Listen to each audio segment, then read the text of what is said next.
Sir जैसा कि देखा गया है हम लोग डेली रूटीन में जॉब भी करते हैं सर, ठीक है, और बाकी एक्टिविटीज़ भी है। बट सर वो डेली ही रिपीट होती रहती है। एक्चुअली सुबह गए, उठे, ऑफिस गए, शाम को वापस आए, है ना, और डेली भी यही मतलब चलता रहता है सिलसिला। तो या तो एक्चुअली मुझे मुझे ये लगता है कि हमारी सारे दिन की जो है पूरी नाइट में रिवाइंड होती है और सुबह वही कैसे रिपीट होकर लग जाती है और कुछ नया हो नहीं रहा है ज़िंदगी में सर। तो मुझे लगा कि आपसे ये क्वेश्चन पूछना चाहिए कि मतलब आप इस पर थोड़ी सी एक्सप्लेनेशन तो दें सर प्लीज़। शादी हो गई है क्या आपकी? नहीं सर, बिल्कुल अभी नहीं हुआ सर। तो कुछ नया क्यों नहीं हो रहा है आपकी जिंदगी में? कुछ हो ही नहीं रहा है नया। प्लीज़ सर इस पर 5 मिनट्स की एक्सप्लेनेशन तो जरूर दीजिए आप। हाँ हाँ, नहीं ठीक है, 5 मिनट जैसी हो जाए मुझे बता देना। Please sir, thank you so much. हाँ प्लीज हैव अ सीट। हम बोलते हैं कि हम कुछ नया करना चाहते हैं, सोचते भी हैं, बट नया करने में डर लगता है। That is called fear of the unknown. कि अगर आपकी लाइफ बुरी से बुरी भी है तो जैसी भी है नोन है। नोन मतलब होता है आपको पता है कि क्या होने वाला है सुबह उठने के बाद में, और कहां जाना है, कहां से वापस आना है, किससे मिलना है, किससे नहीं मिलना है, सब कुछ पता है। जैसे ही कुछ नया करते हो तो वहां पे रिस्क होता है। फॉर एग्जाम्पल आप मेट्रो में जा रहे हो, उसी रूट से जा रहे हो, आपको कौन रोक रहा है? अपने साथ में कोई है उससे बात करने से। आप चाहो तो बात कर सकते हो, चाहो तो किसी स्पोर्ट्स कॉम्प्लेक्स में जा सकते हो, वहां पे दोस्त बना सकते हो, चाहो तो अपने घर के बाहर ही निकल करके आप देखोगे बहुत सारे पार्क्स हैं, तो आप जाकर के किसी से भी हाय हेलो कर सकते हो, बात कर सकते हो। तो उसमें कौन रोक रहा है हमको? कोई भी नहीं। लेकिन हम वो नहीं करते। क्यों? क्योंकि वहां पे फेलियर का डर है। क्योंकि हो सकता है आप जाकर के पार्क में किसी से बात करोगे और वो शोर मचाने लग जाए, मुझे छेड़ रहा है, गड़बड़ हो गई, बेकार में पिटाई हो जाएगी। तो पिटाई का डर है ना।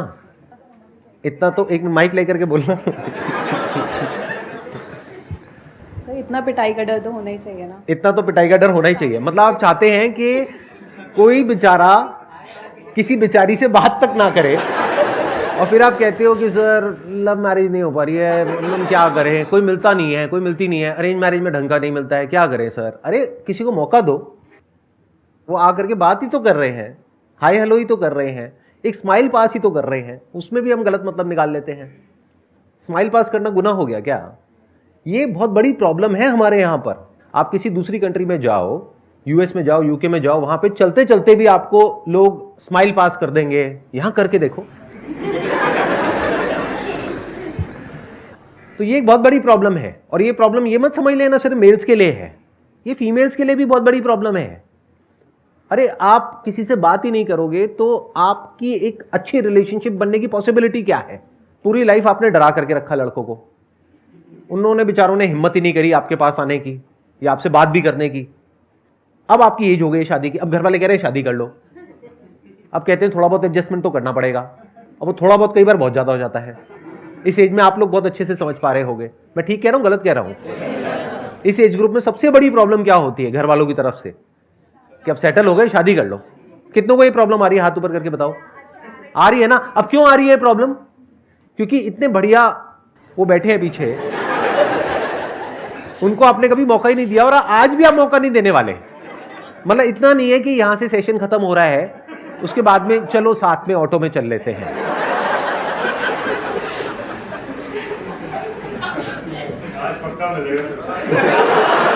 आज मैं मैच मेकर हूं। जैसे एक मूवी आई थी ना, उसमें आपने देखा था कादर खान के घर के बाहर लिखा होता था आज ये डॉक्टर है, आज ये लॉयर है।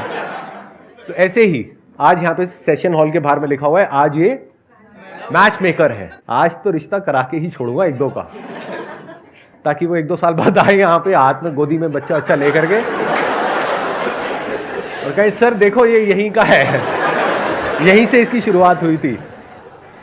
ये जो प्रॉब्लम है जो आप कह रहे हो कि लाइफ बोरिंग है, रूटीन है, वो इसलिए है क्योंकि हम कुछ नया करते ही नहीं है, कोई नया रिस्क नहीं लेते हैं, कोई नया चांस नहीं लेते हैं। अगर वो रिस्क लेने के लिए आप तैयार हो तो लाइफ में कुछ इंटरेस्टिंग हो सकता है, नहीं तो कुछ भी इंटरेस्टिंग होने की पॉसिबिलिटी नहीं है।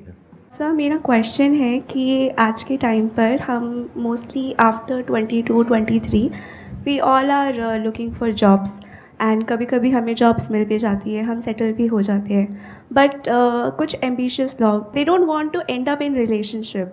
हम सबको फीलिंग्स आती है लोगों के लिए, हम कैजुअल रिलेशनशिप्स में ज़्यादा इंक्लाइन करते हैं। फिर बाद में जब बॉडी या बायोलॉजिकल नीड आती है तो भी हम कैजुअल रिलेशनशिप्स का सहारा लेते हैं, लेकिन sir after a time we feel empty, and when we feel empty and if someone approaches from the other hand तो हमें कमिटमेंट इश्यूज़ आता है। सर ऐसा क्यों हो रहा है कि हम आज के टाइम पे इतना कमिटमेंट से भाग रहे हैं? जैसे हमारी एक फिजिकल नीड है, वो क्या है? बायोलॉजिकल नीड, खाना पीना, निकालना, बच्चे पैदा करना, सेक्स, ये सब क्या है? फिजिकल नीड्स हैं। ऐसे ही हमारी एक इमोशनल नीड है हम सबकी। ये नीड है, ये कोई वांट नहीं है, कोई डिजायर नहीं है।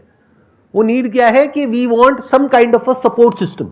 इसका भी बेसिस फिजिकल से ही आ रहा है, क्योंकि इंसान, अगर आप कुछ हजार साल पीछे चले जाओ तो जंगलों से हम सबकी शुरुआत हुई, और कुछ लोग तो अभी भी ऐसा लगता है कि अभी भी जंगल से ही आए हैं।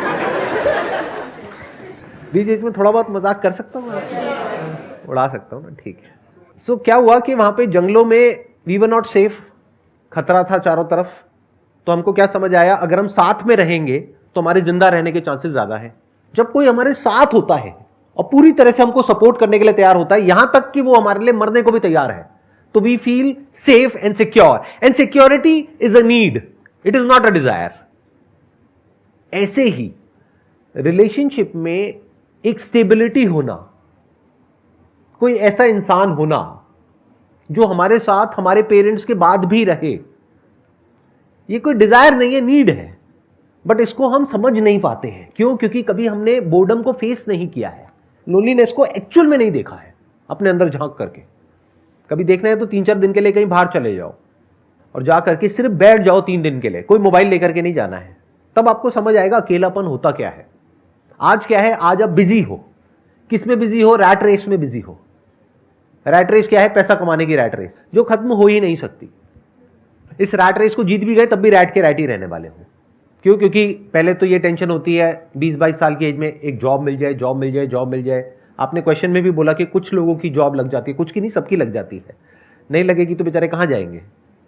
या तो जॉब करेंगे या बिजनेस करेंगे, कुछ ना कुछ तो करेंगे ना। पैसा चाहिए, कितना चाहिए? बहुत चाहिए। और हमें ऐसी गलतफहमी हो जाती है कि पैसे से सब कुछ मिल जाएगा जो भी हमें चाहिए। फिर हम क्या बोलते हैं? Career is more important than relationship. फिर हम रिलेशनशिप को डिले करते हैं, पोस्टपोन करते हैं, जितना कर सकते हैं उतना। पहले जो मैरिज की एज होती थी वो होती थी 20-22 साल, फिर बढ़ करके हुई 25 साल, अब हो गई है 30 साल, 35 साल, और कुछ टाइम बाद 40 हो जाएगी, फिर 50 हो जाएगी, फिर 70 हो जाएगी, 80 हो जाएगी। आपको क्लियर हो रहा है मैं क्या कह रहा हूं? कि इस रैट रेस में आप एक जगह तक पहुंचोगे। वो जगह क्या होगी? 20-30 हजार, 50 हजार, लाख रुपए। तो जिस भी जगह पर आप होगे वो आपको कम लगने वाला है। अभी ज्यादा लग रहा है जब आपकी एज है 18-19 साल, 20 साल। देखो अभी प्रैक्टिकली देखते हैं, यहां पर जो एज ग्रुप है वो है 20 से 30 साल की। तो जो 20-21 साल वाले होंगे उनको लग रहा होगा कि अगर हमारे को एक 20-30 हजार की भी जॉब मिल जाए तो लाइफ सेट हो जाएगी। यहां कितने हैं जिनकी ऑलरेडी जो जॉब है वो 30-40 हजार, 50 हजार रुपए से ऊपर की है? हाथ ऊपर करिए। क्या लाइफ बहुत बढ़िया चल रही है? ऐसे कर दिया लोगों ने, अरे नहीं सर क्या बात कर रहे हो। लेकिन इल्यूजन क्या है कि आज 50 हजार रुपए इस वजह से ठीक नहीं चल रही लाइफ। वही सेम इल्यूजन जो 5 साल पहले था कि आज मेरी सैलरी 20 हजार है इसलिए लाइफ बढ़िया नहीं है, जब 50 हजार हो जाएगी तो बढ़िया हो जाएगी। आज का इल्यूजन है अगर 50 हजार से 1 लाख हो जाएगी तो लाइफ बहुत बढ़िया हो जाएगी। ये कभी नहीं होने वाली, क्योंकि जो करियर के पीछे दीवाना है, करियर करियर करियर करियर, पैसा पैसा पैसा पैसा पैसा, वो एंटैंगल्ड हो जाएगा इस पूरे के पूरे सिस्टम में। उसके अंदर डर भी होगा उस नौकरी को खोने का। तो वो जो कंपनी जहां पर वो काम करेगा वो उसको यूज नहीं करेगी, उसका फायदा नहीं उठाएगी। उसको समझ नहीं आएगा कि अगर इसकी नौकरी गई तो इसकी क्या हालत होने वाली है। तो क्या वो प्रेशर क्रिएट नहीं करेगी? जब कोई लोन लेना होता है तो कंपनी से ही तो आप डॉक्यूमेंट्स लेते हो, तो कंपनी को तो आपका पूरा बायोडेटा पता है कि कितना आपने लोन लिया हुआ है, कितना कर्जा आपके सर पे है, कितनी आपकी सैलरी है, कितनी आपकी किस्तें हैं, और उनको यह भी पता है कि अगर आपको इमीडिएटली अभी निकाल दिया तो आपके साथ में क्या होने वाला है। तो समझ गए क्या हो रहा है? ये पूरा का पूरा जो स्ट्रक्चर है वो हमको फंसा देता है बुरी तरीके से। और फिर वो एज भी निकल जाती है कि जब कोई रिलेशनशिप एक्चुअल में बन पाए। और प्लस एक और प्रॉब्लम है, हम रिलेशनशिप के लिए ओपन ही नहीं है। फिर घर वाले बोलते हैं कि चलो शादी कर लो। शादी कहां से कर लो? चलो वहां से रिश्ता आया है, वहां से आया है, हाँ दूर के वो हैं। वहां से कहीं से रिश्ता है, क्योंकि पास के तो सारे भाई बहन हैं। अब दूर का कोई है, अब दूर का है तो उसका क्या पता आपको कौन है, क्या है, उसका क्या बैकग्राउंड है, क्या नहीं है, कुछ पता है क्या? ब्लाइंड खेलने के जैसा हो गया। और दूसरा ऑप्शन क्या है कि शादी ही मत करो, करियर पर ही फोकस करो। तो इस करियर में है क्या?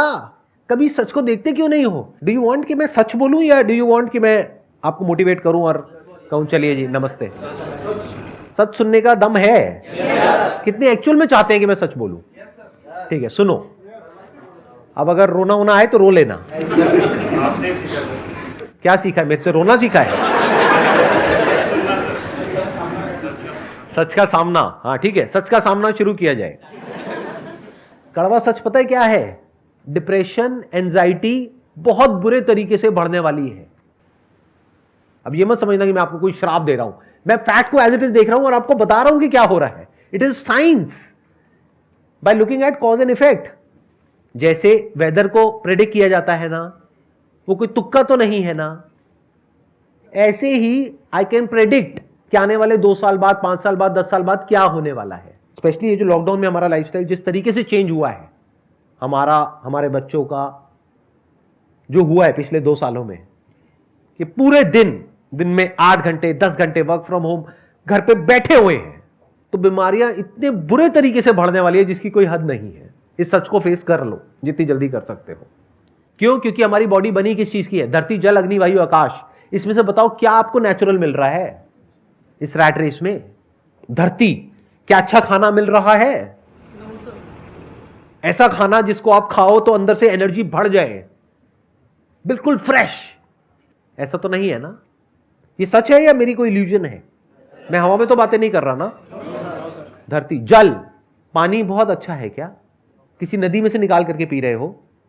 पाइपलाइन से आ रहा है, उस पाइपलाइन में बहुत सारे केमिकल्स डाले जाते हैं ताकि उसमें बैक्टीरिया और वायरसेस पैदा ना हो। अब मैं किसी को ब्लेम नहीं कर रहा हूं यहां पे, मैं बस फैक्ट्स एक एक करके आपके सामने रखता चला जा रहा हूं। धरती, जल, अग्नि, क्या पूरे दिन सनलाइट में रहते हो? क्या आपके ऑफिस में डायरेक्ट सनलाइट आती है? क्या घर में सनलाइट आती है? और सनलाइट को हम क्या समझते हैं? Vitamin D. अरे घोचो, सिर्फ विटामिन डी के लिए नहीं होता है। Sunlight is what we are made of. Our body is made of sunlight, so we need sunlight to survive. वायु, प्राण उसको बोलते हैं हिंदी में। तो क्या जो वायु हमारे अंदर जा रही है वो बिल्कुल प्योर है? दिन की 15 से 20 सिगरेट आप पी रहे हो, अगर नहीं भी पी रहे हो तो, और पी रहे हो तो उतनी ऐड कर दो। वायु के बाद क्या है? आकाश। आकाश मतलब क्या? स्पेस। कभी इस चीज को एक्सपीरियंस करके देखना, किसी पहाड़ की चोटी पर जाना, वहां पर जाकर के सिर्फ बैठ जाना अच्छा लगने लग जाएगा। क्यों होता है ऐसा? कभी सोचा है? We need space. कभी अपने घर की छत पे या बचपन में कभी कहीं अपने किसी रिलेटिव के घर पे, दादी के, नानी के, कहीं पर छत पर आप सोए हो और लेट करके ऊपर तारों को देखा है? कैसा लगता है? ऐसा कुछ होता है दिल्ली में? दिल्ली में भगवान बचाए आपको। तो क्या प्योर है आपकी लाइफ में? बताओ तो सही। और फिर ये कैसे एक्सपेक्ट कर सकते हो कि ब्रेन ठीक काम करेगी? माइंड क्या होता है जिसको माइंड बोलते हैं? पॉजिटिव सोचो, पॉजिटिव सोचो। घर वालों को अगर आप जाकर के बोलोगे ना मेरे को डिप्रेशन हो गया, एंजाइटी हो गई, वो कहेंगे अरे ये सब कुछ नहीं होता, तेरे मन का वहम है, और आप मान भी लेते हो, तो वो भी बेवकूफ, आप भी बेवकूफ। अरे ये जो डिप्रेशन है, एंजाइटी है, इसका फिजिकल बेसिस है। तो इस रैट रेस के चक्कर में हुआ क्या है कि हमारी बॉडी पूरी तरीके से ट्रैप्ड है, चारों तरफ से हम फंस चुके हैं। बीमारियां अनलिमिटेड हैं जो अभी हमें पता नहीं है, क्योंकि अभी उसके इफेक्ट दिख नहीं रहे हैं, अंदर हो चुकी है पैदा। अगर पूरा बॉडी का प्रॉपर चेकअप कराओगे तो बीमारियां नजर आ जाएंगी किस किस तरह की, क्या क्या है, बट दिख नहीं रही है अभी, उसका इफेक्ट नहीं दिख रहा है। जब तक इफेक्ट दिखेगा तब तक लेट हो जाएगा, क्योंकि फिर दवाइयां खानी पड़ेगी, फिर दवाइयों के साइड इफेक्ट्स होंगे। दिख रहा है ना कैसे हम साइकिल में फंस रहे हैं? तो इस साइकिल से बचना is almost next to impossible. तो जब बुरी तरीके से हम फंस जाएंगे चारों तरफ, तब उस पैसे का, उस करियर का करोगे क्या? I just wanted to ask, जिस तरह से आप सोसाइटी बता रहे हो, it's inclining toward a little dystopian society. How much it's difficult to acknowledge कि the partner you are looking for is the right partner, because it's easy to get it, easy to get out. इंसान का जो basic nature है ना, फिर चाहे वो mail हो चाहे फीमेल हो, वो ऐसा नहीं है कि एक ही पार्टनर के साथ में पूरी लाइफ रहता चला जाएगा या रहती चली जाएगी। क्या होता है, एक रिलेशनशिप से हमें कुछ मिलता है और कुछ सैक्रिफाइस करना पड़ता है। जब तक ये इक्वेशन जो मिल रहा है उसके फेवर में है, तब तक हम कुछ सैक्रिफाइस करने के लिए तैयार होते हैं। क्या सैक्रिफाइस करने के लिए तैयार होते हैं? जो हमारे बेसिक डिजायर्स हैं, बेसिक अर्जेस हैं, बेसिक नीड्स हैं। ये मत समझना कि अगर आपकी किसी से शादी हो गई, या पहले के जमाने में भी अगर किसी की, आपके पेरेंट्स की कहीं किसी से आपस में शादी हो गई, तो कभी उनके मन में ये थॉट्स ही नहीं आए, या वो कभी किसी की तरफ अट्रैक्ट ही नहीं हुए। अट्रैक्शन इज नॉर्मल, ऐसे थॉट्स आना इज ऑल्सो नॉर्मल। कभी ये मत समझने लग जाना कि ऐसे थॉट्स ही नहीं आएंगे आपके माइंड में या सामने वाले के माइंड में। बट सवाल ये उठता है कौन वो स्टेप उठाएगा और कौन नहीं उठाएगा। अगर दोनों करियर के पीछे दीवाने हैं तो दोनों की प्रायोरिटी क्या है? करियर। रिलेशनशिप तो है ही नहीं, सेकेंडरी है।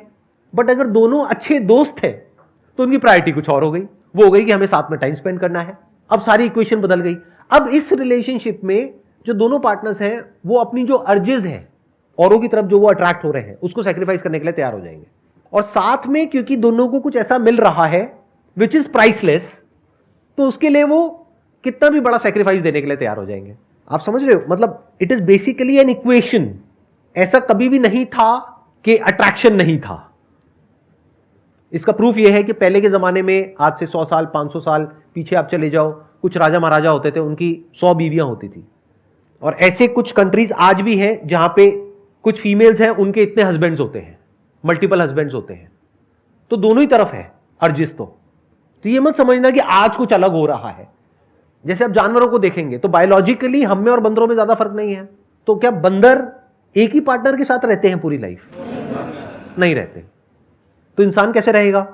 जब उस एक पार्टनर के साथ में उसको कुछ ऐसा मिलेगा जो कि वहां पर चीट करके मिलने वाला है, उससे ज्यादा कुछ मिल रहा होगा, तो वो चीट नहीं करेगा। इंसान जो कंट्रोल होता है ना, वो होता है प्लेजर और पेन से। अब प्लेजर क्या है?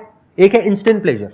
इंस्टेंट प्लेजर में क्या है? एक्साइटमेंट है, रश है, थ्रिल है, कुछ नयापन है, नशा है।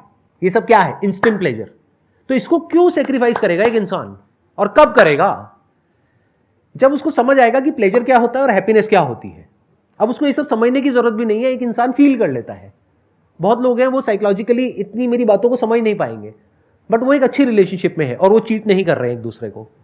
क्यों? क्योंकि उनको उस रिलेशनशिप से कुछ ऐसा मिल रहा है दोनों को जो उनको एक्चुअल में चाहिए, जो उनके लिए ज्यादा इंपॉर्टेंट है उससे, जो कि टेम्पररी उनको कुछ सेकंड्स का या कुछ मिनट का प्लेजर मिलेगा। तब वो सेक्रीफाइस करने के लिए तैयार है। सर, जैसा कि आप कह रहे हैं कि एक पहले फ्रेंडशिप होनी चाहिए, और फ्रेंडशिप भी ऐसी कि जिससे हम सारी बातें शेयर कर सकें, कोई हिचकिचाहट ना हो, और वो फ्रेंडशिप आफ्टर रिलेशनशिप भी रहनी चाहिए।